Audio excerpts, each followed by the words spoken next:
My respect to Venerable Dr. Piyaratana.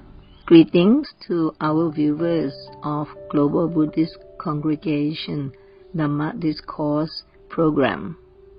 Today I am at Wat Hathainaret. Wat Hathainaret is in Buddha Monthon area, and Buddha Monthon is in the outskirts of Bangkok, between Bangkok and Nakhon Pathom. We will be meeting with Venerable Dr. Piyaratana, but before we go on, let me take a few minutes to introduce him. Venerable Dr. Piyaratana is a Pali scholar from Sri Lanka, but he's been living in Thailand for many years. He completed all the requirements for Pali studies for monastic level and then received his bachelor degree from University of Peradeniya in Pali. Later, he received a master degree from Buddhist and Pali University of Sri Lanka in Colombo. After that, he came to Thailand to further his education and went to Mahachulalongkornrajavidyalaya University, or MCU, which is one of the largest Buddhist university in Asia. There he completed master degree in Buddhist studies from MCU in Bangkok and also PhD in Buddhist studies at MCU in Bangkok. He's now the head of the English program at the Faculty of Buddhism at MCU Wang Noi campus. Today we are fortunate because he kindly agreed to answer some of the questions on Theravada Buddhism for both Sri Lanka and Thailand. Without further ado, may I give the microphone to the Venerable to start our day with the chanting. Thank you very much once again. So before we start this discussion, let's pay homage to the Buddha, to the Dhamma, to the Sangha. Namo tassa bhagavato arahato samma sambuddhassa. Namo tassa bhagavato arahato samma sambuddhassa. Namo tassa bhagavato arahato samma sambuddhassa. Sadhu, sadhu, sadhu. If you would allow me, I will go on with the question. Venerable, you've lived in Thailand for a long time. Could you kindly say the similarities and differences between the Buddhists in Sri Lanka and Thailand? So before going to start this conversation, I would like to convey my appreciation for the global Buddhist congregate and also organizers on behalf of Thailand, Madam Somsuk and also Madam Apinya, for giving me opportunity to share knowledge, some idea related to Buddhism in Sri Lanka, and also it might be related to the Buddhists around the world, to have some experience, to have some knowledge about how the Buddhists in Sri Lanka put into practice the Buddha's teaching in their day-to-day life with some historical overview. And with concerning the first questions related to the between two countries, Sri Lanka and Thailand, and I could mention that in 2003 Mahachulalongkornrajavidyalaya University, they have organized international exhibition at Sri Lanka to commemorate the Buddhist relationship, especially the establishment of Syamopali Mahanikaya in Sri Lanka 250th anniversary. In these occasions, at the same time in Kandy, on behalf of Sri Lanka, we got opportunity to organize, to exhibit the history of palm rite traditions in Sri Lanka. So two exhibitions were having in the same place.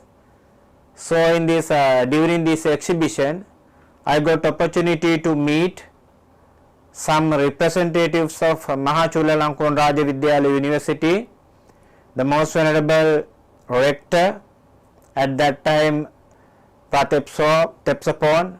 Right now we know that all about him as Brahma Pandit, and also the present rector of Mahachulalongkornrajavidyalaya University. At that time we came to know about him as Pramaha Somjin Sammapanyo, and he was the dean of graduate school at that time, and also some venerables at MCU, Venerable Achan Hansa, Achan Sombun, and due to these venerables, I got opportunity to learn, to study or to complete my master degree at Mahachulalongkornrajavidyalaya University. So 2003 I entered to study at Mahachulalongkornrajavidyalaya University, and since that until today I am spending my time, I think almost more than 17 years in Thailand. So during this time I got opportunity to work with between Sri Lanka and Thailand quite closely, since two countries are representing the Buddhist relationship. So it is my great honor, great opportunity to share some experience between two countries in related with the Buddhism.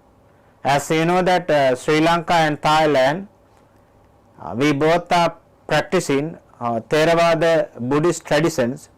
So there is no different with related to the Buddhist traditions, as we both practice the same traditions, but it is due to the two different countries and two different environment within the Theravada traditions, we are having some differences. What could I say? That is maybe it is due to the cultural and the social representations of the two countries.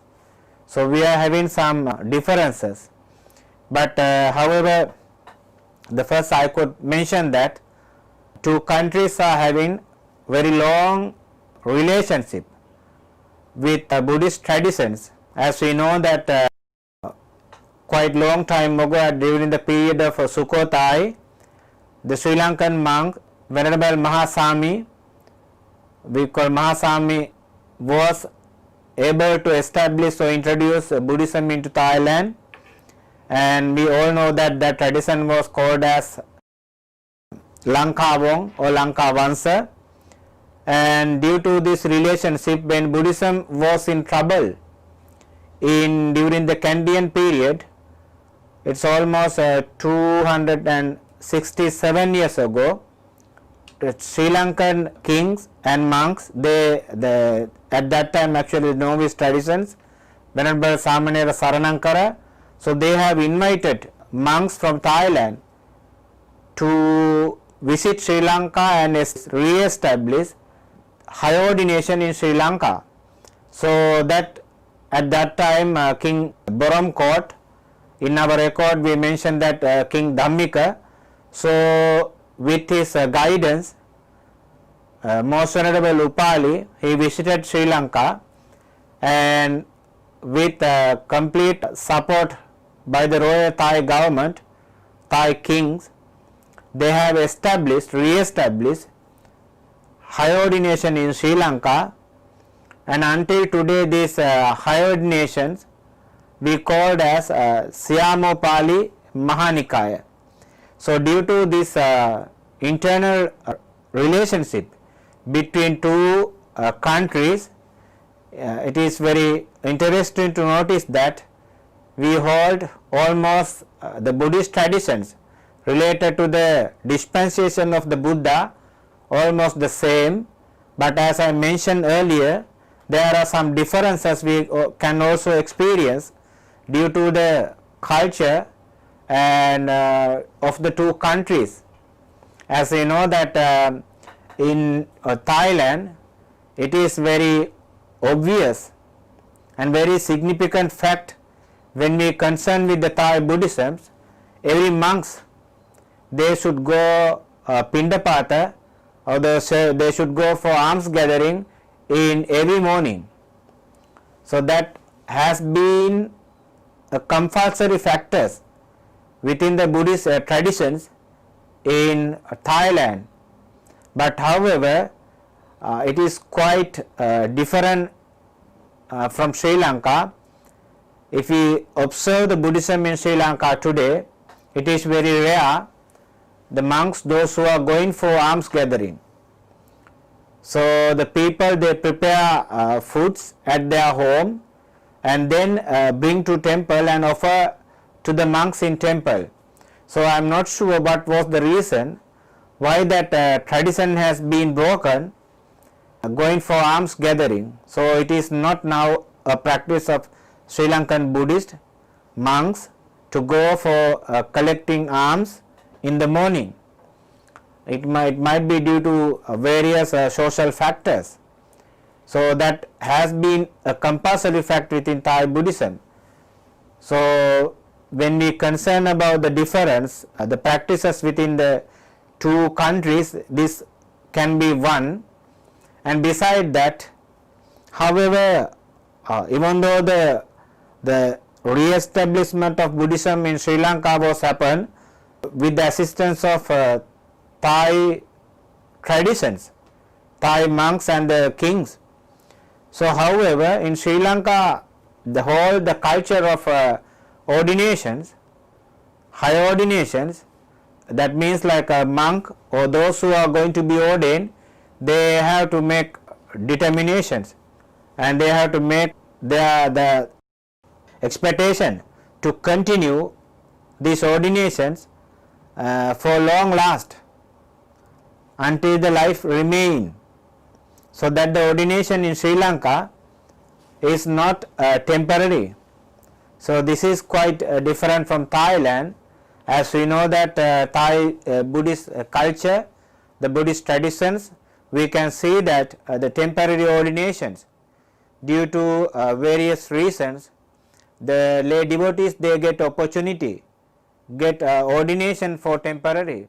It might be, I have seen in my temple, when somebody passed away, especially when the parent passed away, as the children, sometime to express their gratitude to the parents, they get temporary ordinations. And also some whenever they get opportunity to spend time as at least like 1 month or 2 months or more than 2 months, it might be remain more than 1 year, so they get ordinations, and they believe that this ordination is opportunity to improve their the value of ethical life and to maintain their day to day the problems, issues with giving priority to the Buddhism. So this is somehow been a different practice of Sri Lanka, and until like a recent year there might be some disturbing practice within some Sri Lankan, but until today, like they believe that the ordination should be long last as far as their life remain. So this, I could say that is quite different, the practice within two countries, and it is also interesting like how Thai Buddhist with this temporary ordination, how they spend life in the temples as being a part of monasticism, and they paid much attention to practice what is called the patipatti, or the to develop their spiritual life. And however, the practice has been two aspect of Buddhist tradition between Sri Lanka and Thailand, and one most important factors within the Theravada Buddhist practice of two countries, I could say that somehow it might be the quite controversy, that is the bhikkhuni ordinations. As you know that in Thailand so far it is not such a well recognized practice within the tradition. So Buddhism was preserved and protected with the three assemblies of the Buddha, that is the bhikkhu, upasaka, upasika. So far it is in history of Thai Buddhism, there was not such lineage of bhikkhuni. So however, until today, that's why I said it is quite a controversy, but however still they remain the traditions as with the Buddhist the practice of the Buddhist lineage with three assemblies. But in Sri Lanka, however, that is like the bhikkhuni ordination was firmly established at the same time where the Buddhism was established in Sri Lanka, that is in the 3rd century. As we know that the King Emperor Asoka, he sent his son Arahant Mahinda to establish Buddhism in Sri Lanka, and afterwards that with the later on like Queen Anula, wife of King Devanam Petissa, wanted to get ordination. So that due to that reason, Arahant Mahinda requested his sister Sangamitta, Arahant Sangamitta, to visit Sri Lanka and establish the bhikkhuni ordination. So however, that was the reason like the bhikkhuni ordination was firmly established in Sri Lanka until the Polonnaruwa period, and during that time like the lineage was somehow was broken, but until last few years ago, now with some internal and external supports, and it was able to re-establish bhikkhuni ordination in Sri Lanka. So somehow there are more than 200-300 bhikkhunis at the moment in Sri Lanka. So the former or the historical factors about bhikkhuni ordinations, that it was a practice within Sri Lankan Buddhist tradition for a long period of the time, and the bhikkhunis also played very significant role in establishment of Buddhism in Sri Lanka. But however, that lineage has broken. So even though there are the appearance of the bhikkhuni ordinations somehow in Sri Lanka, so I could say that it is not recognized by Sri Lankan Sangha, and also it is not within any constitution or of the country or the Ministry of Buddha Sasana. So this I could mention that. With that I also like to figure out one significant point with Sri Lankan Buddhist traditions or the Buddhism in Sri Lanka, and also with comparing or with Buddhism in Thailand, due to some historical factors that in Sri Lanka the Buddhism has been an state religion with its constitutions. So if we go through the country's constitution, Buddhism is the state religion. Therefore this with the factors of state religions, it is believed that whoever the Sri Lankan the president, he must be a Buddhist. So this might be the reason somehow in history we have observed that some president used to practice before some other religion, but however they have converted to be Buddhist and get opportunity to be the president of the country or the prime minister of the country at that time. So when we get back to this factor within Thai Buddhist culture, however we don't see such a constitution within the government. Buddhism should be the state religion, but I think that is due to the number of the Buddhists, those who are following the practice in Buddhism, with comparing to Sri Lankan the Buddhist percentage.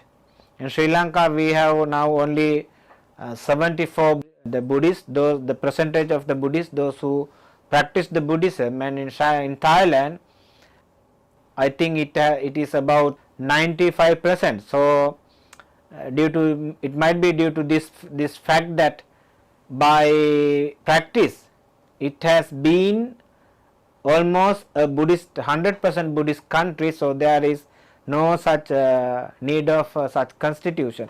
So however this might be, I say that this is something different between two Buddhist countries.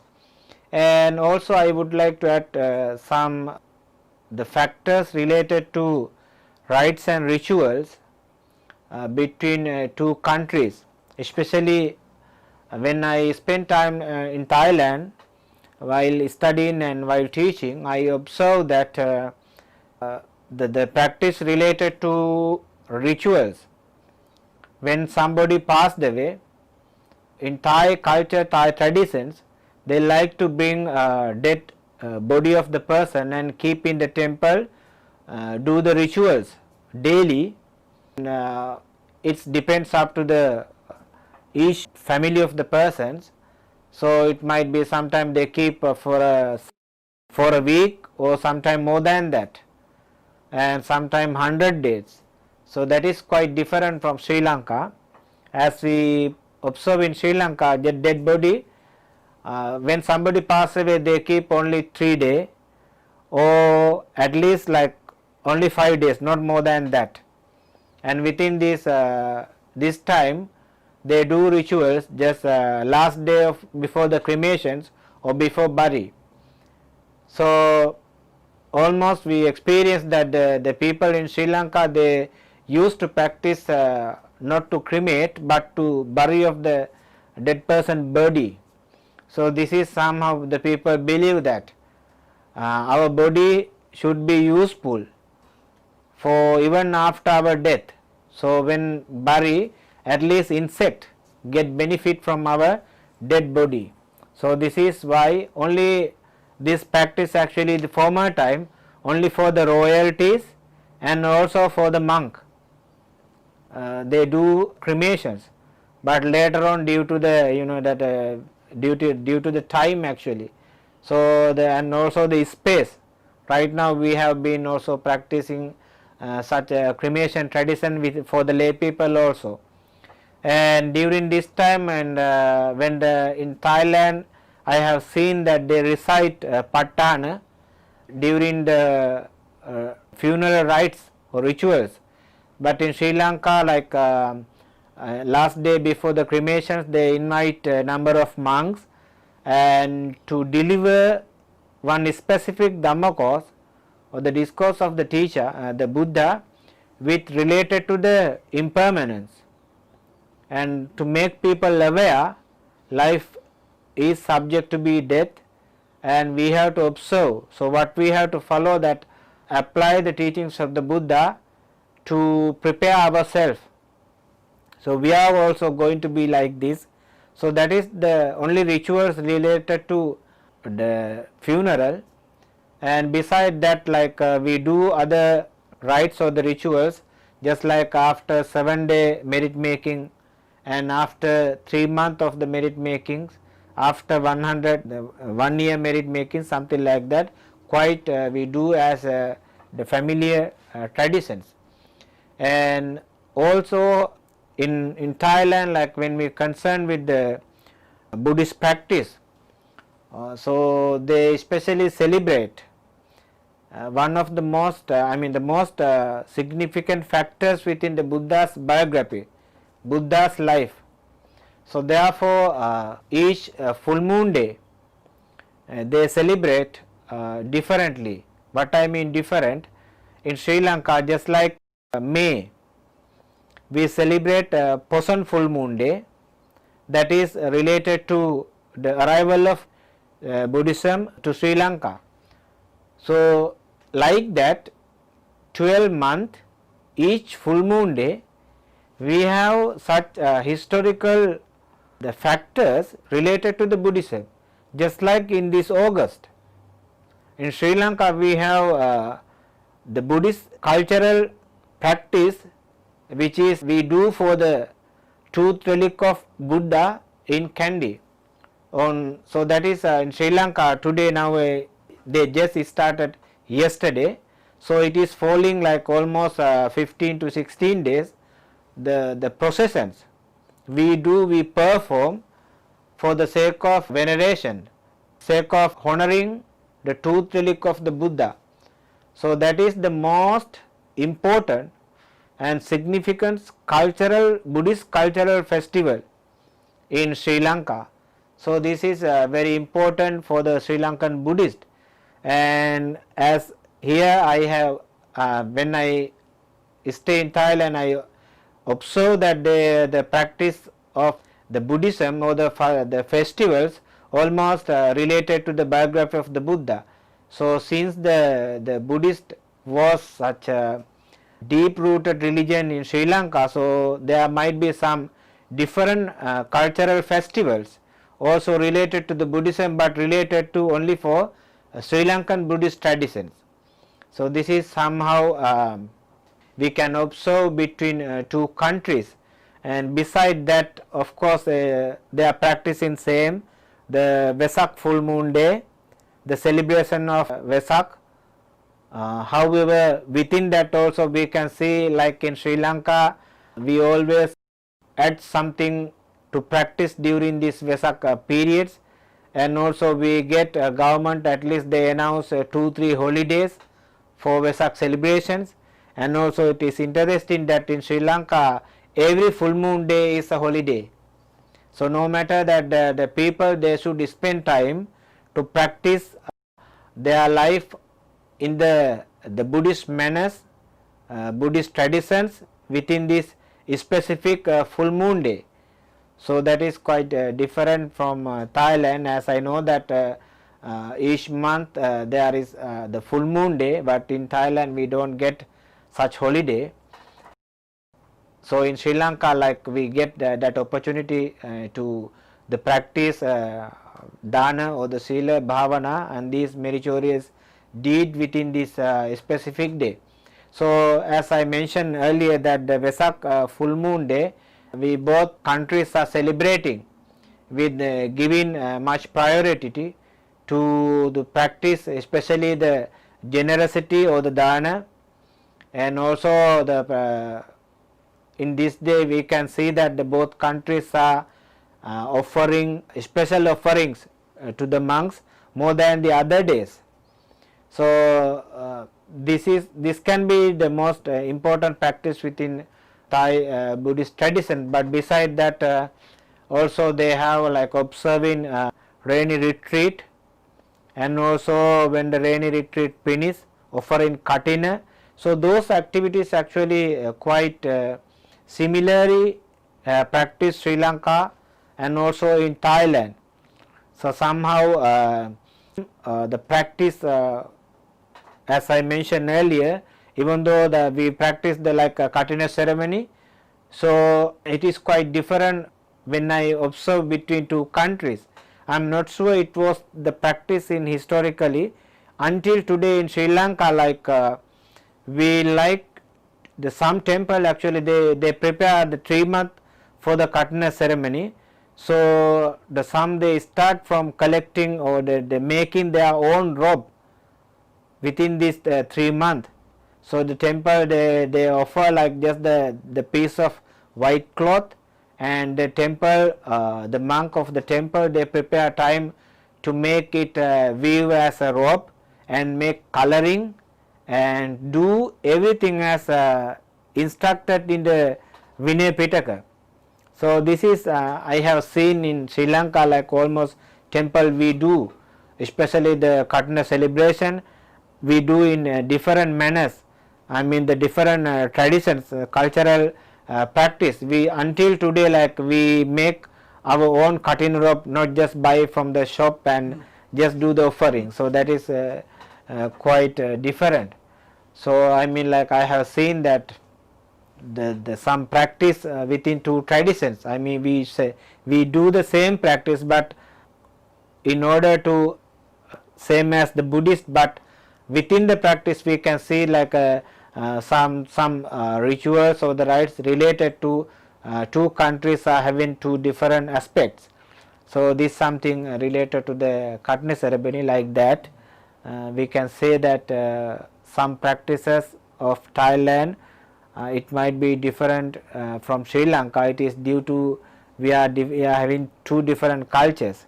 So once I was studying for the master degree, I remember one of my master was saying, that time I was studying the Buddhism in Thailand. So the master was saying that when you study Buddhism in Thailand, actually you have to concern two things, that is like the Buddhism in Thailand and Thai Buddhism.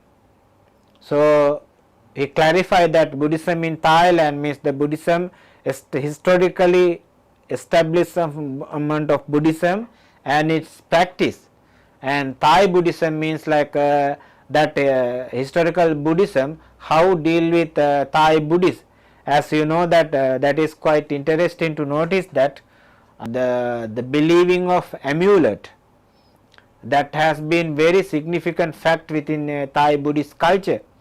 So sometime when we visit some area like Wat Mahatat, so we can see that all the people they like to buy and take this amulet, but this is quite different from Sri Lanka. So the people they don't wear the Buddha statues or small Buddha as an amulet.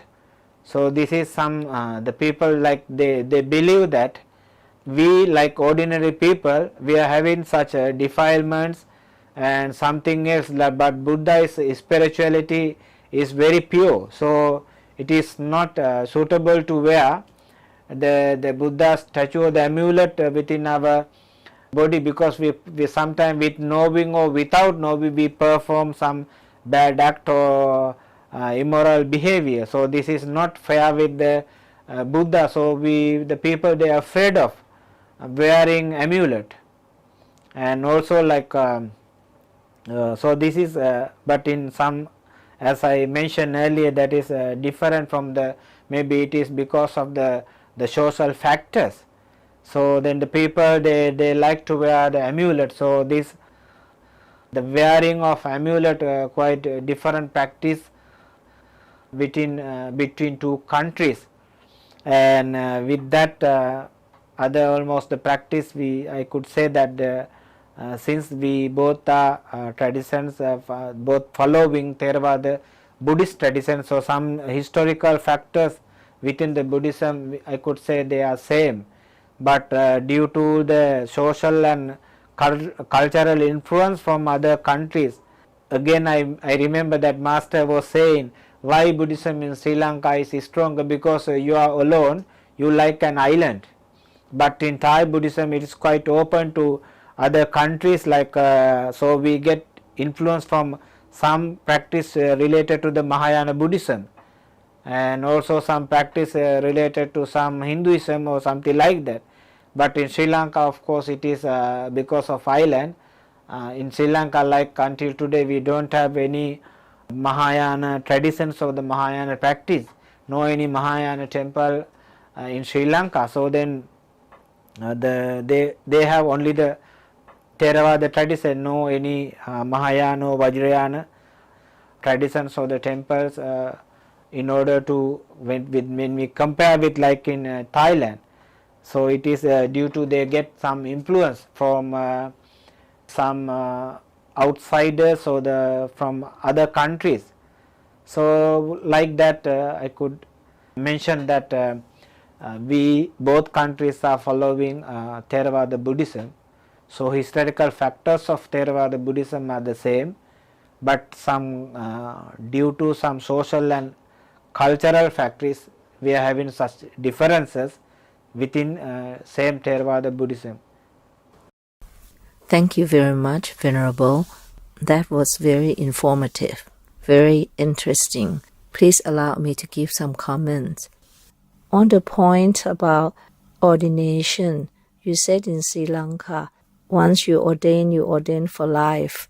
When I was in Sri Lanka many years ago, our guide, a Sri Lankan man, told us that he was ordained in Thailand for about 7 years, and then he disrobed. When he went back to Sri Lanka, he could not go back to his village. He felt embarrassed to face the people in his village. He said he moved to another village and his family also moved. Maybe the family also didn't feel good that their son ordained and then disrobed. As a Buddhist, I like that commitment. Once you ordain for life. Once one decided to be in monkhood, it is good to be committed wholeheartedly and stay in monkhood to propagate the teachings of the Buddha. In Thailand, perhaps in the past, we have the same kind of practice. But nowadays, there are people who want to, at least in their life, going through the ordination. When they are at ordination age, particularly up country, their family would like to see them being ordained. So they do it to give all the merits to their parents. And they could be ordained for 1 vassa or 1 month. But nowadays, they ordain for shorter, even for 10 days. Another point that you mentioned about Piṇḍapāda. In Thailand, there's still that practice where monks come out for Piṇḍapāda in the morning, although we see less and less in the city, but more so in upcountry, in the village. As a Buddhist, we would like to have a chance to offer alms every morning before we go to work. It's a good deed to do to start our day. And in the Mangala Sutta, Samanananja Tassanang, it is a good blessing to see samana, to see the monks.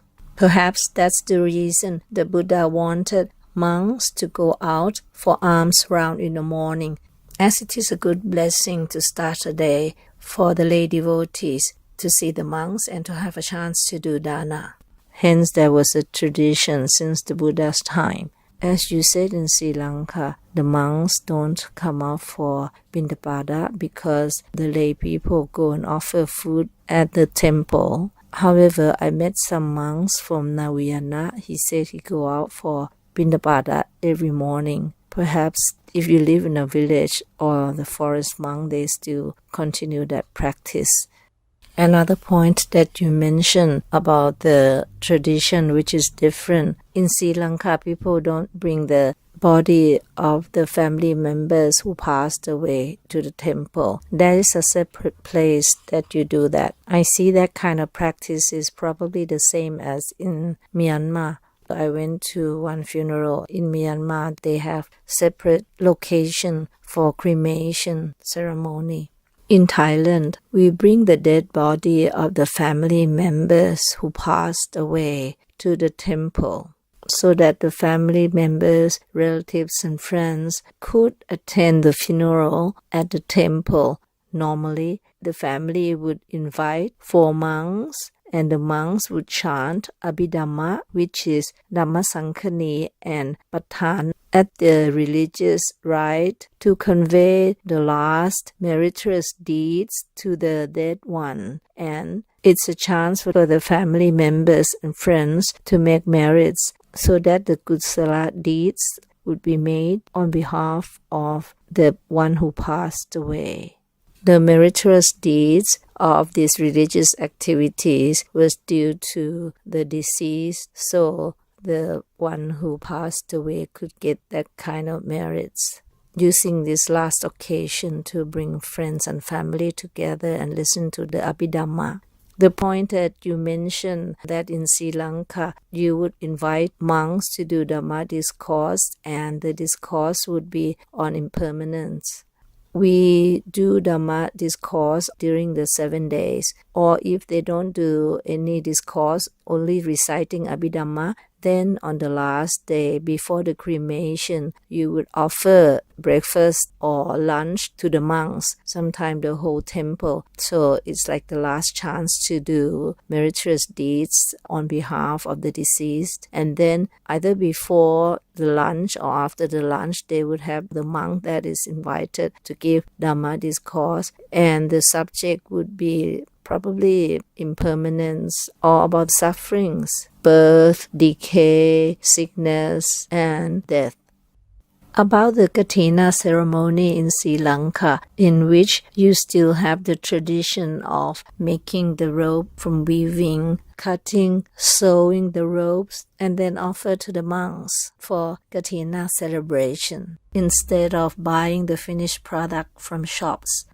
I think there is a similarities as in Thailand in the past. In the old days, we would do the same thing. Although we don't see much of that tradition, but in some provinces in the north and the northeast, particularly among the forest temples, the lay devotees would do the same thing. In the outskirts of Bangkok, Wat Chak Dang have done this for many years. The lay devotees plant the cotton seeds early in advance, and then they would pick the cotton, making the yarn and do the weaving, and then coloring and then cutting to make the robes. However, the materials may not be enough for the 70 monks in the temple. At the moment, they are weaving the materials as much as they can. They have about 2 months to do now, as the Kathina celebration would be in the middle of October. This is a beautiful tradition in which the people come together to help, and that create harmony and the bonding among the devotees. On the point about amulet, I kind of agree with your practice that the lay people are still full of defilements, and to keep the amulet, which is the image of the Buddha, it's not proper. But in Thailand, the reason some people wear amulet, apart from believing that the amulet would protect you, some people would have the amulet with them to remind them to think of the triple gem or think of the Buddha Rupa from their hometown or from their temple. But I agree that the amulet cannot protect you if you're not doing good deeds, if you are still full of lobha, dosa, and moha, and you hope the amulet will purify you. It's impossible.